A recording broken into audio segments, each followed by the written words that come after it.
Hello, everyone. This one counts. Everybody's tree is still up. It's the day after. So, what else is there to do but play last year's Christmas episode? Couple of updates. This one starts out for any Okie very familiar. And I apologize, I had a Northerner on that was unfamiliar with what should be our national Christmas carol, but he was soon initiated. But he pays us back by telling us about a ridiculous Christmas day. We tell a couple of stories, and then we'll get out of here. Merry Christmas, everyone. Thank you for calling BC Clark Jewelers at North Park Mall. This is Taylor. How can I help you? Hey, Taylor, can you just put me on hold, please? Sure.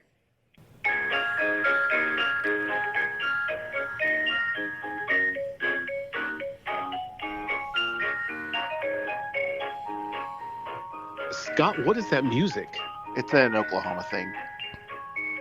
Oh, God. Is it going to stop soon? Watch your mouth.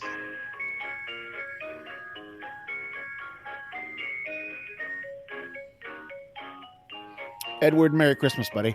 Merry Christmas, Scott.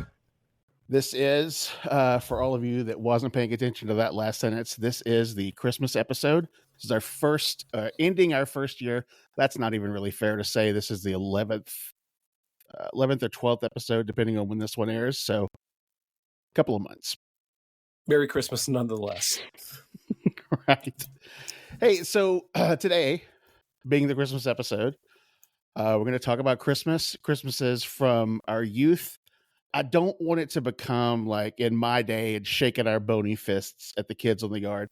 I think I just want to maybe provide some insight from on the ground in the 70s and 80s, growing up Gen X, what our Christmases were like. I see a lot of comparisons online. In preparing for today's show, I perused the internet and found Christmas episodes of TV shows. I only jotted down the ones that I've seen. My absolute favorite, for sure, is Friends Call Me Heat Miser. Whatever I touch starts to melt in my clutch. I'm too much. Oh, God, that is just nourishment for my soul, Scott. Wasn't that a Growing Pains? Yeah. That's exactly what that was. No, there were so many of those thrown together celebrity things, like the Paul Lynde Christmas extravaganza with Andy Williams and Lucille Ball and Chiro and the Unknown Comic. Gosh. And they're just like, and the Dancing Martells. Like, okay. You're making my back hurt just talking about that. That just makes it sound old. So the quick list that I found: Christmas Comes to Pac-Land. And it's exactly what it sounds like. It's the Pac-Man cartoon. It's their Christmas extravaganza. There was one, also the Flintstones Christmas, because cavemen certainly celebrated a first century birth every year. Now, I didn't see this one. It was Benji's Christmas. Remember that stupid dog that was popular for 15 minutes? Horrible dog. Did you see the Bing Crosby one with David Bowie? Yeah, I was gonna say yeah. With who hasn't? I suspect a lot.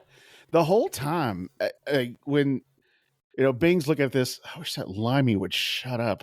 Like, who is this guy? And then Bowie's just, hey man, let's just sing this and get through with it. All right. It was a weird mix. It was, and to all of the younger listeners, and I'm sure there's just scores and scores of them. Oh yeah. This is pre, for me, I can't speak for you, pre, iPhone, pre iPad, pre any kind of screen, pre VCR for us. So if there was something that was on TV, by God, you were sitting your butt down at 8:00, Channel 5. If you're not there, you're missing it. Dude, that's the thing. That's part of the magic that's missing now, because I think that all of the Peanuts specials, Halloween, and of course the great Christmas one, I think they're all available on either Disney or Apple. I'm not sure. Yeah, everything is instantly available for anybody at any time. It's like there's no waiting. When I was driving in college, and one of my favorite songs would come on the radio, and even if I had the CD sitting in in the CD player. It's better on the radio. It's just, I don't know why. And when it's better when you've got to be in front of the TV at 8:00 CBS because Charlie Brown's going to be on, and it's like a family deal. So the instant part was taken out. That's gone. There was something called Emmanuel Lewis and Mr. T had a Christmas special in 1984. Webster. Now, I barely remember that, so I'm allowed to speak on it intelligently if that could be done. I just remember it was equal parts zany and madcap. Wow. That's quite a description. So let me ask you a question. So your Christmases, let me see if they match up with mine, because you're a little bit older than me, and Gen X seems to be separated in the people closer to the boomers that kind of had sense, and the ones closer to the Clinton administration that was jumping off houses. Like there's just not, that I'm kind of in the middle where it's just kind of a lukewarm. We're riding bikes, and some of your rougher friends are smoking weed, but things were not yet turbulent.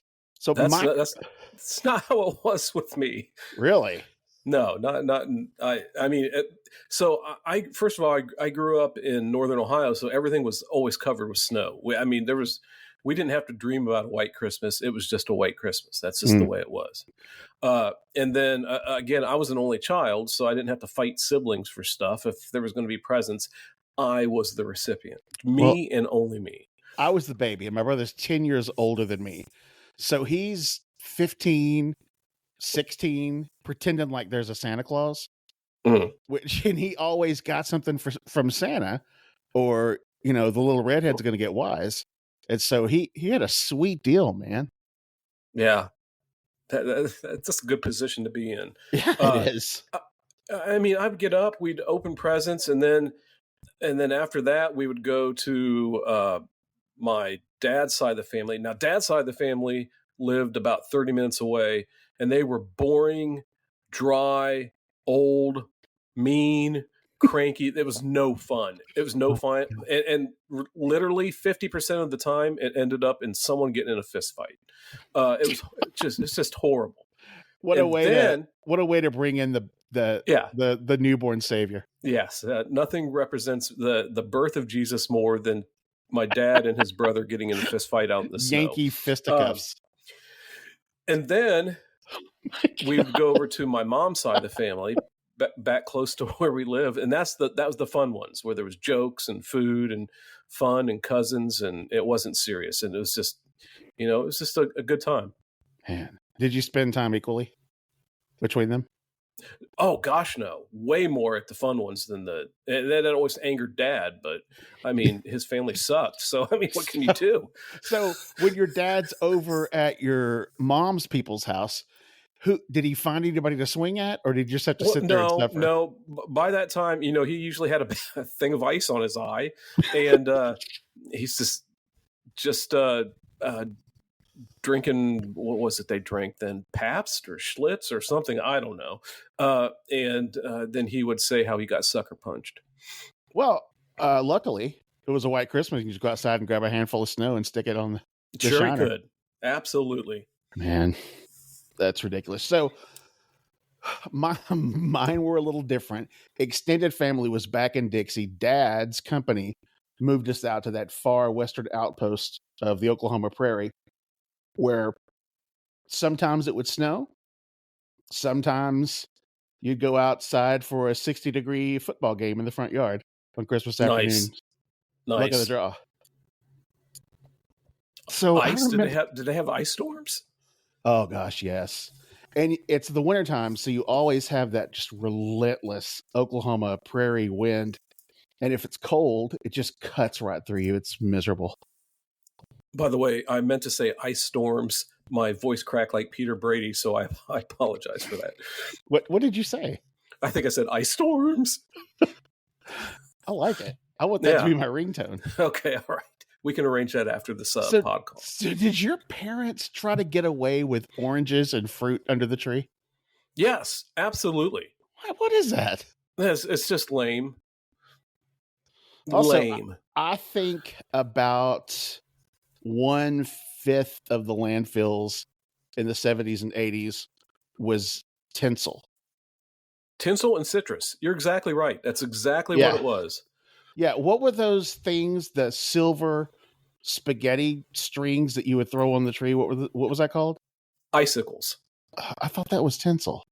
No, we called it icicles, and we had a cat, and the cat would eat it, and then a piece of it would stick out of its butt. And of course, I'm an only child. No. Who's responsible for getting the icicle out of the cat's butt? That was me. Stop. Merry Christmas. Oh, God. Every time. Is that your dog in the background? Yeah, I'm sorry about that. I just texted my wife and told her. Did he shut the dog up? Did he get into the tree? No, we don't use tinsel or icicles anymore. That was 70s and 80s. Did you ever hang Christmas lights? Yes. Did you ever fall off the second story of your house helping your dad do it? Land into the big holly bush on the corner of the house? Dad is the one who fell off the house. I flat out fell off the house. I had on rubber-soled tennis shoes, so I wouldn't. And when you're built like a moon pie, you roll. And I did right into that bush. Yeah, at my age now, I wouldn't even think about getting on the roof to hang Christmas lights. My wife has mentioned it, and every year I say, you're going to have to hire someone if you want to do that. Well, before we landed in Oklahoma, we lived for a year in Kansas. Dad worked at the general office of the company where he moved us around. And I got what might be my favorite Christmas gift ever. I got the Swamp Monster version of the Stretch Armstrong doll. That is fantastic. I've got a picture of me on Christmas morning stretching it as far as it would go, like I'm pulling back a bow. And Stretch doesn't look real happy about it, but what's he going to do? Seriously, Stretch Armstrong, one of my top 5 favorite toys I ever received as a child. It was so great. So Mom, anytime there was snow, there was plenty up in Kansas City, but we went to Colorado soon after for a trip. Mom wanted to go to the mountains. And so we're there, and I don't know if we're camping or if I left Stretch out in the car, we were at a hotel. I don't know. But I got in the car that morning, and my it's not a doll, by the way. Action figure? My swamp monster is what it was. It was a swamp monster. My swamp monster, you could use it as a sawhorse. It was solid as a rock. So it froze, and I'm 5. Devastating. And I'm pretty upset. Like I'm almost in tears because I think I killed it. Like I'm a terrible dad to this swamp monster, and I'm literally very upset. My brother, my freaking hero older brother, says, he's so kind. He says, "Hey bud, let me see if I could help out here." And he sat on it. And so I hand him my lifeless swamp monster who's frozen, looking at me like, "How could you do this to me?" And he and Dad set him on the hump. Remember the hump in the car? Yeah. Set him on the hump between the passenger seat and the driver's seat in that station wagon, and hit it with the heater. And it's probably an hour later, my brother hands Swampy back to me and says, "Hey man, look at this." And he is pliable, actually hot, and very stretchy. And I literally thought my brother did CPR. I thought he brought him back to life. I was so happy. That's a great Christmas miracle right there. Yes. Christmas miracle that I did pop it open and drink the syrup. Yeah, I can't speak for all children of that age, but eventually I did reach a point with all of my great toys, which now would probably be worth $1 million. I either cut them open to see how they worked, or shot them up in the air with model rockets, or just destroyed them with fireworks or any kind of pyrotechnics. And to this day, I regret I did my $6 million man action figure and my Evel Knievel. I blew them both up. Why? How? Well, I mean, we had fireworks and gas and matches, and and Evel Knievel took the brunt of your M80s? Yes. Oh, boy. Yeah. That's It unacceptable. really is. So let me tell you a difference between being Mr. Only Child and the last, and hopefully, mom and dad, the last of the brood. By the time they got to me, yeah, we're wrapping this thing up. One of the coolest presents I ever got was when I was able to retire my piece of crap Walmart Huffy bicycle. It was awful. Neighborhood kids would laugh. They're on their Mongoose bikes and Redline and the Diamondbacks, and they're just, going around me in circles, and it's humiliating. And so I got a BMX bike in 1981. I was 9 years old. And I was so pleased. It had cool mags on it, and it was just the coolest thing. So I looked up that bike today. There is a such thing as a bmxmuseum.com. They have pictures of my old bike here. I couldn't believe I found it. It was an AMF Hawk. Here's the quick write-up about my bike. This was probably the bike the kids wanted in the department store because it looked cool enough, had mags, and the parents thought it was cheap enough. The welds are poor, and it has a weird gusset at the bottom of the bracket and chain, like some kind of wishful thinking. I don't know what that means. So anyway, he's dogging my bike, but I don't care one bit. I loved it. Does it have a value for what it would be worth today? Probably. How much is aluminum worth? Or steel? This thing was like 20 pounds. It was so heavy. And all these other bikes, people are like folding them over, putting it under their arm like a magazine when they go in the house. And mine was, so we'd go. Now, granted, I was rotund as a child, so I'm not saying it would have been zooming down the street, or I didn't get as far on the ramp. Probably part of that's not the bike, but part of it was. So did you take it out in Evel Knievel on ramps? Because yeah, and I got a numbered plaque to go on the handlebars. Of course you did. All right, I'll come clean. My dad made it for me out of wood. It was about a half an inch thick. It wasn't one of those plastic ones with the holes in it, because they drilled holes to get that 1/16 of an ounce down. It was a wooden plaque on the front. Sorry, Scott. In the shape of that. And it was painted, and that's what we were dealing with. Did the neighborhood kids appreciate it, or did they make fun of you for not having a plaque like the rest of them did? Did the neighborhood kids appreciate it? Lord. Did you wear a helmet when you rode your bike? No, of course not. Who did? Mm-mm. So did your mom have any weird Christmas habits? Nope. It was just, everything was always the same every year because of family tradition.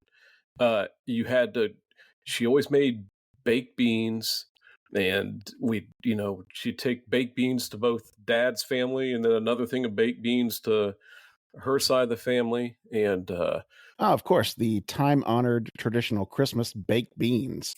Does she not have time to whip up a pitcher of ice water?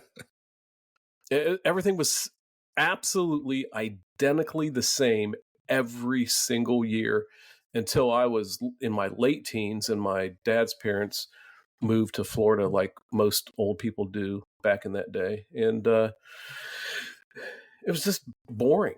It was just nothing special. I can't even tell you any wonderful, amazing Christmas memories that I have. My mom had a strange habit, I guess, fetish. I don't know what it was, but she would hoard Christmas paper. What? After Christmas every year, she would buy every roll of Christmas paper she could find in like a 3-county area.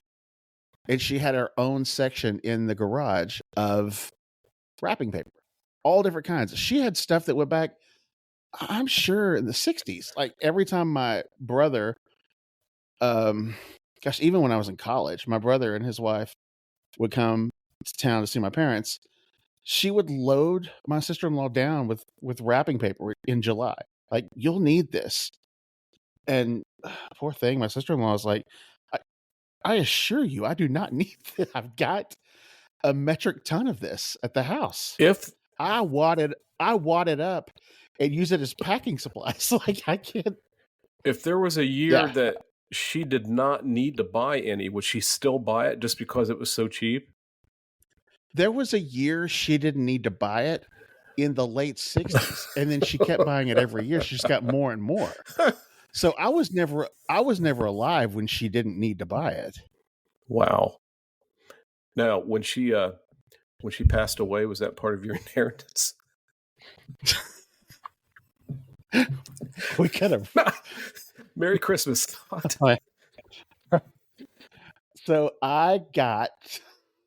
Let's figure out how many yards of paper I've gotten in the. It's stipulated in the will. Oh gosh, I'm sorry, Scott. Yeah, probably. I don't remember. I think we ceremoniously burned it in the backyard, which you probably could have seen from quite a distance because it was.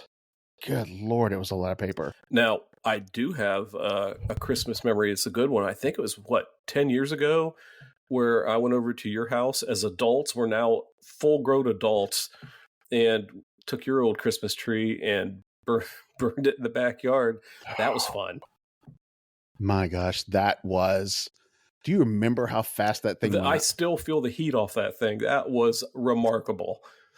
Was it like July or August? I can't remember when it was, but I do know the panic we had when we thought it was going to catch the trees it was under on fire. And those trees were big, high trees, too. That's how big the fire was. Started... there was a sycamore...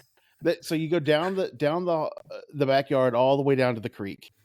And there was this really big, what would you say, like 8-foot diameter fire pit? Yeah, it was a big pit. Yeah.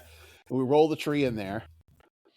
And there was a big sycamore tree back there by the creek bed, and a Buckeye tree, and some oaks, just like hardwoods. And they remember when they started swaying, the branches started swaying because of the heat waves. You thought a tornado was coming in. Yes. Some of the lower branches were scorched. That tree, the Christmas tree, it went up. It went up like 1950s pajamas. It was great. Right. Yeah.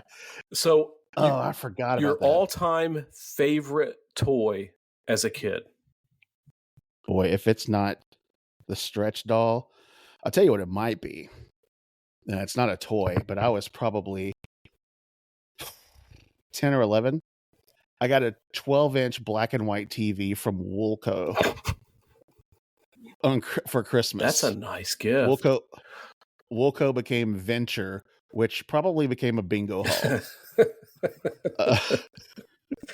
on Shields and 240. And they got it for me, and I got a drum set too when I was younger that they regretted, but probably the TV. I watched a Super Bowl by myself in that room. Plenty of football bowl games, monster movies on Saturday afternoons. Was this an antenna TV or one that you hooked up to a cable? It was black and white antenna. Oh, nice. Local channels, yeah. VHF. So yeah, I don't think it was ever hooked up to cable. Got it. What? How could it? How good would it have been? Black and white. Hey, oh. That's all you had. It is all I had. My first profile on Facebook was the Brady Bunch grid with pictures of me in different periods of my life. Do you remember that? Yes. And it was kind of an homage to my parents, Mike and Carol. Very nice. Because he said they flat out helped raise me. You should probably share that on the pod Facebook page. I think the listeners would love to see that. Maybe.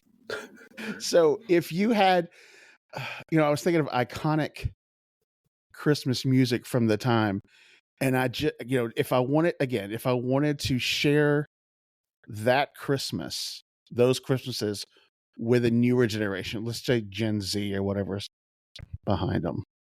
And I just couldn't get past Joan Jett's little drummer Mm. boy. Yeah, It's just a mess. it really is. It's just not.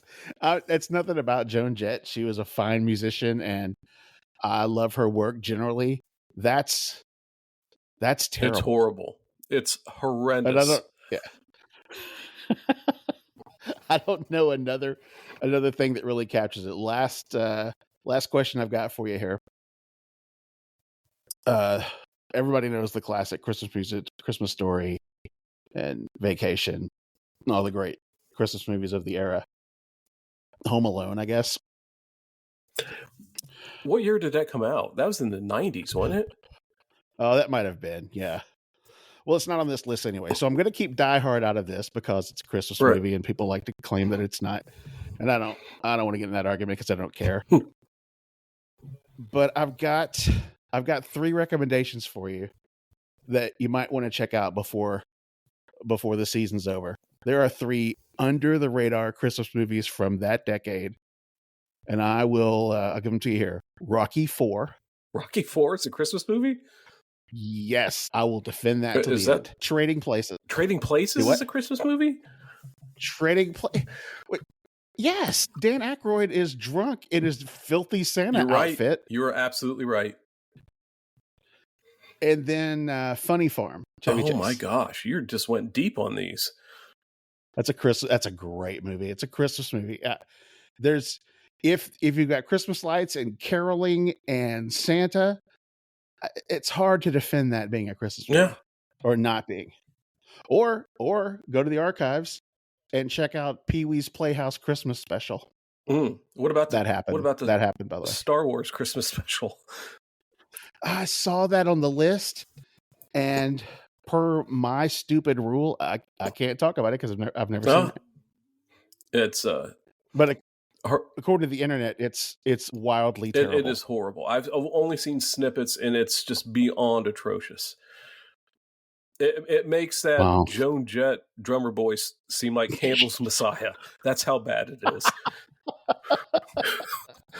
Don't laugh at that. Oh, good Lord. Eek. What was your favorite Christmas gift? My favorite Christmas gift, man, I'm telling you, the listeners will have to YouTube this because no one's ever heard of it. You didn't even hear about it. I told you about this before. It was my Vertibird. Now, let me explain this to people. It was like an aircraft carrier made of styrofoam that was maybe 3 feet long, and it had a helicopter on it. That sounds really fun. It had a helicopter on it that was battery controlled, and it was tethered by this, like, not really a string, but more of a cable that was, anyway, it would go in circles and you could control it, make it go up and down and pick stuff up. And between that and my Evel Knievel, and then I got a telescope when I was a little bit older, and that telescope unlocked the heavens for me as a kid, and neighbors' houses when I was a teen. So, wow. We'll have to save that for another pod. Wow. So people who are regular listeners know my great good buddy Jed. He's been on a couple of these. He is the guest host. Yeah. But is he? We have a long running gag that I didn't have great toys, if any, and he had all of them. And so I asked him what I wanted for Christmas one year. A little box that you could put on your handlebars. Slide it over take one of the grips off, your right one, and slide this box on there, and you could twist it, the handle part, and it makes a motorcycle sound. Yes. Oh, yeah. I wanted one so bad. They sold them at a store locally in Oklahoma called Otasco. That's where I saw it. Oklahoma Tire and something. They're out of business. Otasco was a low-end Western Auto. It was in the same shopping center as TJ&Y, another local South Central Plains joint that we got to delve into one day. So they had these. They were like $10, and I wanted one. And the kid down the street had one, and they were talking about it in school. Like a couple of kids in my class had them, and I didn't get it. So I was casually asking a friend of the show, Jed. I said, "Did you ever have one of those?" Dude literally smirked. And he wasn't trying to, dunk on me. He says, "No, I had a dirt bike." Oh gosh, Jed. Oh, absolute crusher. Jed. He didn't drop the mic. He kicked Oh, it. what a flex. No, and he wasn't even trying to flex. He Jed. was just He could have just said no. He's from certainly now kind of an affluent area of Oklahoma City, and I'm on the south side, which wasn't always. And he just like, "Oh, must I?" Like, yeah. Oh well, Merry Christmas. Merry Christmas. I want to go get one of them. You think I can get one on eBay? Absolutely. It's worth starting to ride a bike just to have it. You may not have a lot of money, but you got that kind of money. I got it. It's probably $12 now because they're collectors out of it. I need to ride down my street. I'll go. It's worth buying a bike. Just what's that guy? What is that? What? Mentally handicapped guy. Why didn't he just put playing cards at the spokes like the rest of us? Get you one of those big orange flags that sticks up in the back. I'm humiliated all over again. Well, Merry Christmas, Scott. Merry Christmas, Edward. Thank you. All right, that's it. Thanks for listening. I'll make it short. Find us on our socials at Free Nights and Weekends Podcast. We're on Facebook, kind of on Instagram. We're on X, and still there's no TikTok. I can't figure it out. Hey, join us next week. Should be a fun one. We got a recap of the year. Got Mark Boucher on with us to back and forth a couple of our favorite episodes. A couple of newbies coming up as well. Got a great year planned, so stick around. Thanks, everyone, for the support. See you next week. A crummy commercial?